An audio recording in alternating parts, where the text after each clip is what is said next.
well? I read the introduction. It made me cry. Really?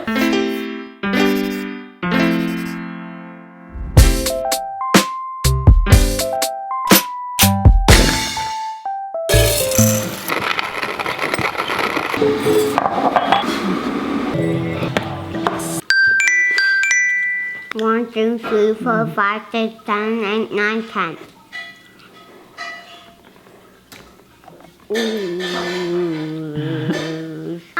Why do you need to push down that thing? That's just how you make the coffee. We got exciting news over here. What's the update? The bird survived his second night. Right here. This is our rescue bird that we found on the... That thing's ugly. It looks like a little goblin. Man, I mean, no offense to any tiny other birds watching, but so this is a bird that Cammie found on the run, not yesterday, but the day before. And it's really important to keep him warm, so I have to change. Oh, we have like a hot pad. What about like makeup or something? Oh, look at it. Okay, so what are you doing right now? I have to change his hot pad, so Oh, there's a hot pad in there? yeah, it's cold now. Then what's this plate setup? Well, I used to use that when I first got him. Wow, he looks a lot stronger. Or she, I don't know what gender. I just fed him too, so. What do you feed him? Well, I looked it up and it's kind of weird, but it's like if you put dog food or cat food in like hot water and then you mash it up, it's like oats and grains, like freeze dried like meat or chicken or something. Then you can feed that to them. The wings look crazy without I also feathers. put cornmeal in it. How about worms? I thought baby yeah, birds eat worms. Dude, it's like scratching itself with this little thing. Look, it's like itching. Its beak is still soft. Alright, you're feeding them? Yeah. I'm gonna open his mouth. Open up.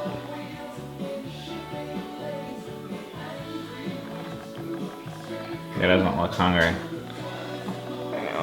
But if I was eating mashed up cat and dog food, I don't know if I'd eat it either. Alright, do you guys want to see the book cover for the book? Sure. Yeah. Let's do it. Don't act too excited. Man, what's going on here? He tired. Oh. Playing with Leo. I'm pretty excited about this cover because this is the version that we got last time that you guys saw the review to. And then I had this idea where I wanted it to be more like tangible items that were real for us on the trail. So I made these cover designs that were made out of like foods that we ate on the trail. And then I sent them to the company. I didn't know what they would think, but this is what they came back with. All right, you guys ready to see? That's the first one. Whoa. Apple Are you ready? What do you think?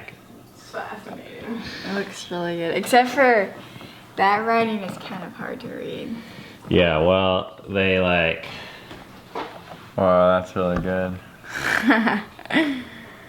That's Cammie. gummy bears, comics, and M&M's. Oh, this makes me want to eat it. Except for the almonds. Well, yeah. So that scram. one's like slightly different. There's like yeah. flowers there So that, okay, instead of the green stuff. so that's the green stuff, and this is flowers. And see, like that one has trail mix on the bottom.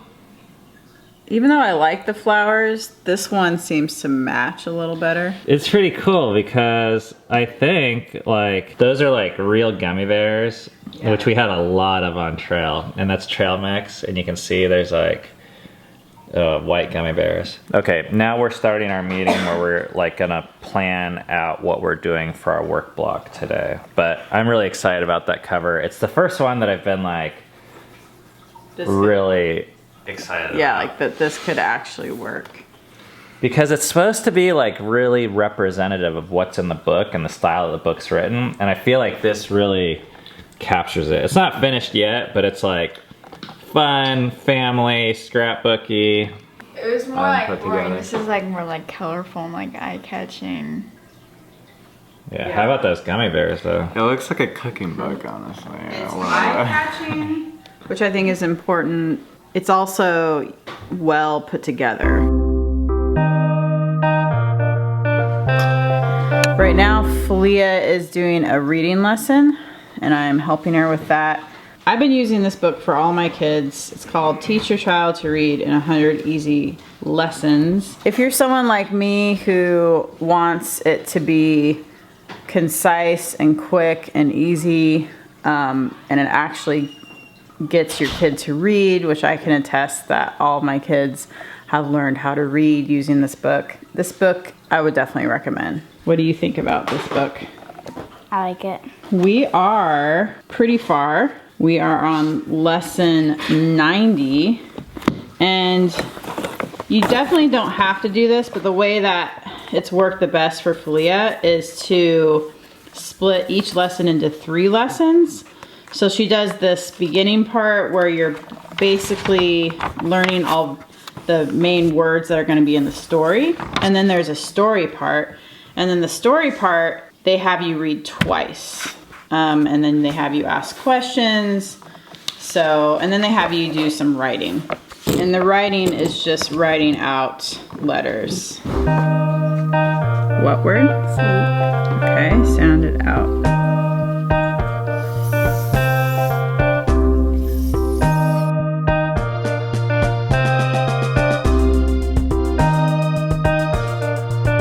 You're going to read some words that have the letters OU.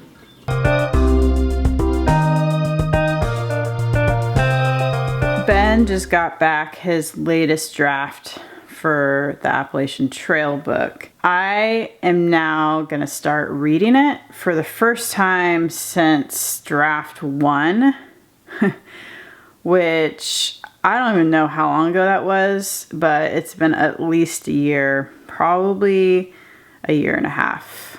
I feel excited about reading this. Ben's been talking to me so much about this book over the past year, and all the work and all the changes that he's put into it. And I'm excited to be able to read and see how far this book has actually come, because I think it's come pretty far. I got my tea. I'm gonna get started on 2,000 Miles Together, the story of the largest family to hike the Appalachian Trail.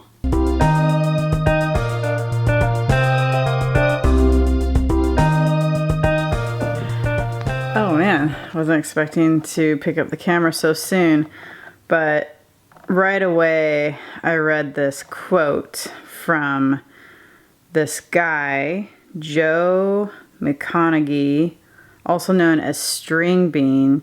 He is the fastest known unsupported time of the AT. And his quote goes like this.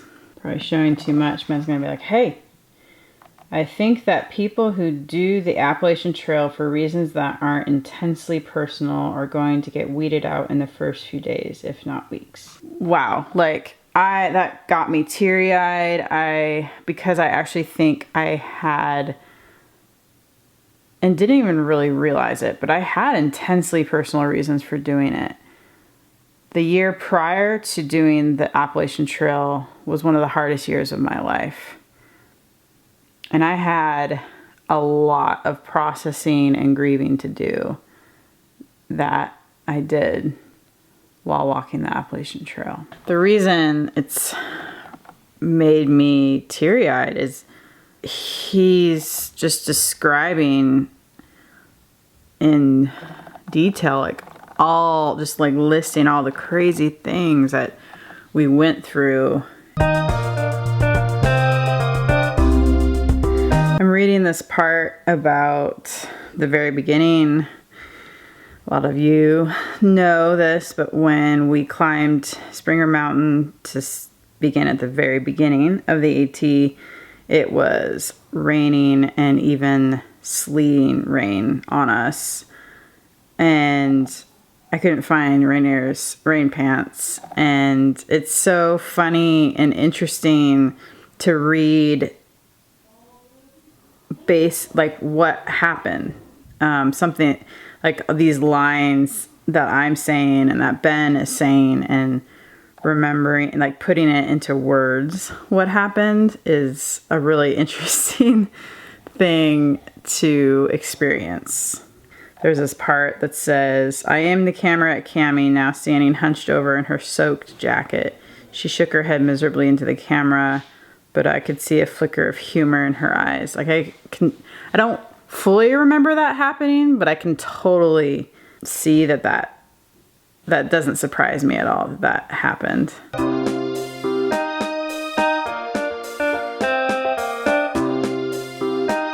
Reading about the first day on our hike, I haven't thought about that day in a really long time. And honestly, I can barely remember it. But there are a few things I do remember. And I just have this. I actually carried Rainier for the first 8 days.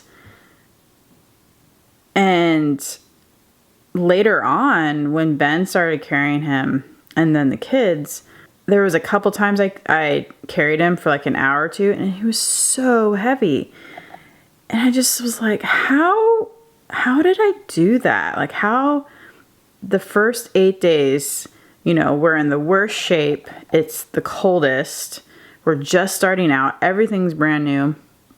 How did I carry him for 8 days? And it just struck me how resilient and adaptable we are as humans and how we can do hard things.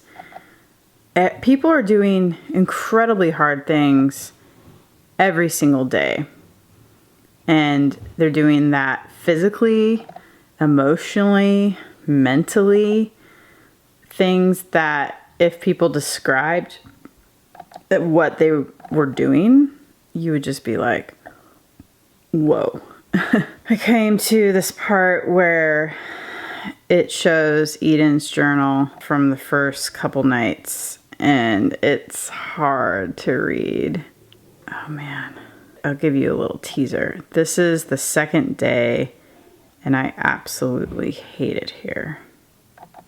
And I remember, I didn't read her journal at the time, but I had remembered her saying, I can't do this. This is too hard. I can't do this for 6 months. And I remember how hard it was to hear that, because I actually felt the same way, but I still had a resolve to keep going that she didn't really have, at least at that point. Okay, I just finished the introduction in chapter 1. This is good. This is really, really good.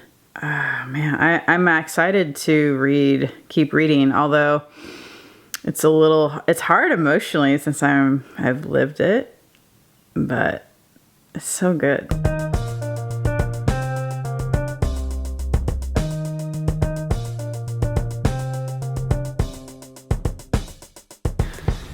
Well, I read the introduction. It made me cry. really? I read the first chapter. It made me cry. What? And I told them it was super good. You're only through the first chapter?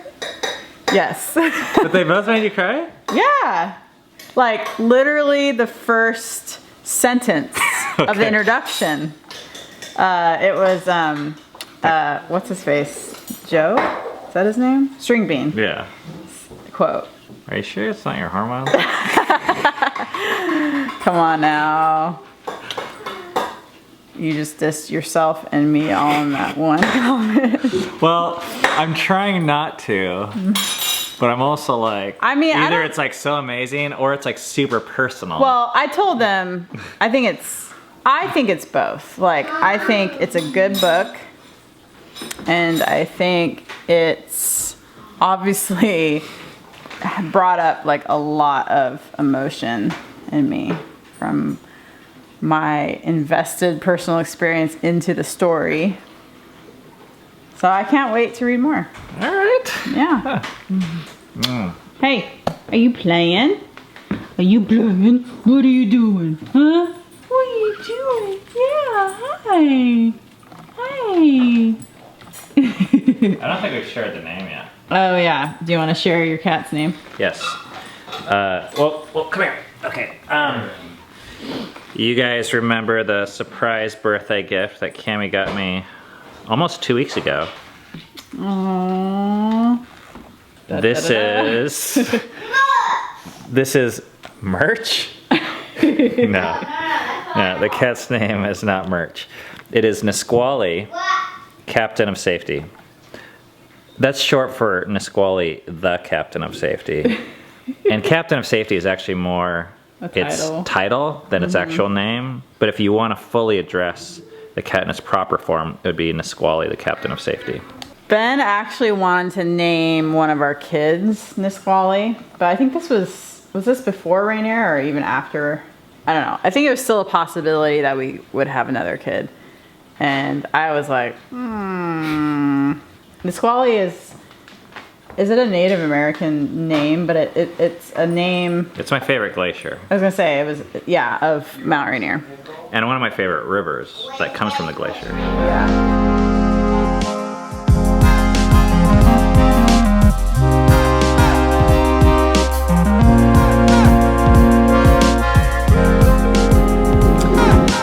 We just got back from a 7-mile run and it smells so good in here. Eden made dinner. There's this like loaf of bread. It's hot.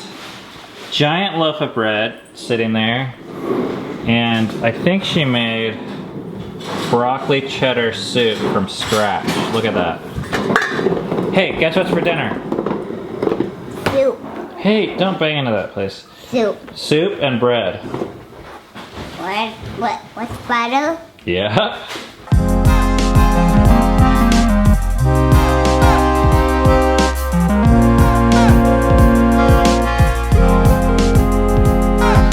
Okay, so I wanted to kind of apologize to you for making that dick comment when you read my book about being emotional, or if it was just hormones, because, well, first of all, I was like thinking, oh shit, I'm gonna get all sorts of crap in the comments for that, but then I was like, well, I kind of deserve it.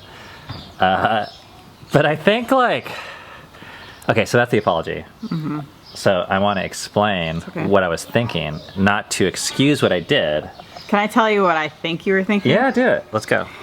I think you were trying to downplay your work on this book. And so your way of doing that was to say like, oh, there must be some other reason that you cried other than I did a good job writing this book. Yeah, I think maybe. It's really weird sharing it with people because like I've worked on it and then like to the camera I've been like, oh, I know I've said like, oh, I think this is really good and I believe it. Yeah. But it's really weird when someone actually reads it. Yeah. That's like, it's a little, like I don't actually expect other people to think it's good. Yeah, and obviously I'm incredibly partial, but I still think there's something that like really stirred in me that was like, whoa. So it actually was really cool hearing from you about that. So I think I'm gonna have to like work at receiving compliments about the book, or maybe at least in the beginning. I don't know. I don't consider myself another woman comes to you and is like, "Oh, this book touched me so much, I cried." Probably shouldn't throw out the hormone comment. I'm like, oh, you're just emotional. You're a woman. Yeah. Oh man. But I did notice this. So I'm on chapter 3 or 4 of this read, and I also noticed, man, I'm getting to a point like there's still some good changes I feel like are happening, but I'm like, it's so hard for me to read the first 3 chapters. First of all, because it's so dark, and second of all, I think I'm losing steam on this project because I've read this book so many times now. So it might be. So it's hard. It's hard for me to put myself in someone else's shoes who's enjoying it for the first time. Oh right. Also. Right. Yeah. Because I'm so critical of it and so over it emotionally. Yeah. Oh yeah. That would make sense. All right. Well, okay. So if you wrote a mean comment about me, delete it. Maybe you could like edit. Just accept my apology and take that into account and edit and be like, Ben, you're so nice. Okay. Thought you were a dick. Still think you're a dick.